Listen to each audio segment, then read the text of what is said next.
I used to sit in the bed and just watch you go crazy, man. Like night after night. And you know, that's all Comic View. They play rerun. They'll play a rerun 2-3 weeks straight. Until you get a new. I'm like, God, I know the joke for real. I'm like, all right, about to walk in. Hey, get your laugh on. Y'all used to say that, what? Everybody get your laugh. Then they go straight into the joke. I'm like, you did one of them comedy specials on BET too, didn't you? Yes, I did. But the biggest joy was at the time of the O.J. Simpson situation, it was a place to go to work out your jokes in real time that they could come on, the show. But the other thing, I would say the best part about it was we had a platform to show. We could do Def Comedy Jam and we could do Comic View. Right. But the material was good. But also, I got in trouble for jokes. Like I told a joke about comparing people's struggles to the civil rights movement. And it got me put on a website as phobic toward a group of people. Oh, goddamn. Yeah. And I couldn't get work for a long time. Definitely couldn't get TV shows. Damn. Because there is such thing as I call it the block list. But God is more powerful. Amen. Gotta be patient. I gotta be patient.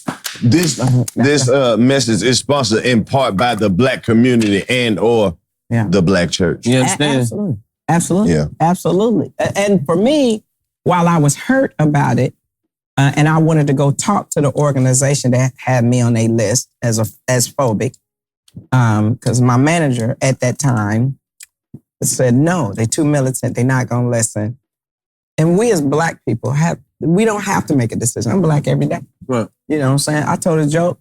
They worked on Comic View because that audience understood what the joke was about. Just because I'm pro me don't mean I'm anti you. Right. But what we have to learn as Black people, true that, we have to learn as Black people is that it's all to the good of the culture.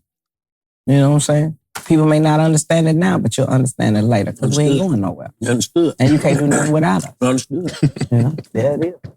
Yeah. Do you have any young female comedians that you like personally today? Well, I like everybody when I see them. I like Jess. I consider Tiffany, even though she over in the game right now, I love Tiffany Haddish. I love what everybody do.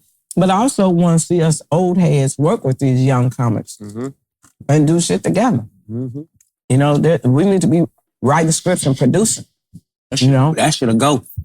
Yeah, and then it'd be fun to see us all work together. Why is it that other racist people can hate each other and they'll work together and then stand up at the Golden Globes like they ain't never talked about each other? What's they word? Cocksucker. They always say,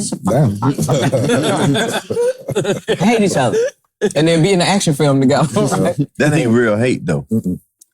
That's how they talk. That's just a cultural difference. That's how they show love. They don't hate each other. They might talk shit at the crib, but as long as it stay at the crib and y'all just talking shit and don't nothing like actually happen, like they don't never like do shit to each other.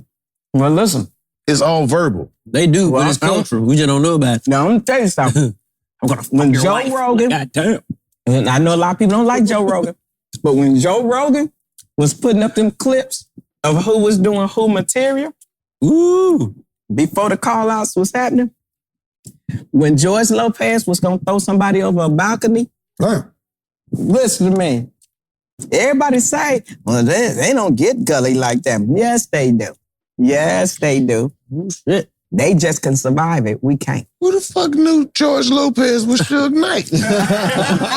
Suge Knight and Big Red is the only two motherfuckers I've ever heard doing some shit like that. Damn. And he was over there like, what? Yep. Somebody doing his material, we're going to throw him over a balcony. God damn. Real grown man shit. I'm glad he didn't do that. I'm glad Me too. I'm glad he didn't do that. Mess up your freedom over a temporary misunderstanding. Hell yeah. Right. The joke thief has got to steal for the rest of his life because he doesn't know how to create a right, or she doesn't know how to create a right. Right. He got to steal forever. But see, they necessary too, though.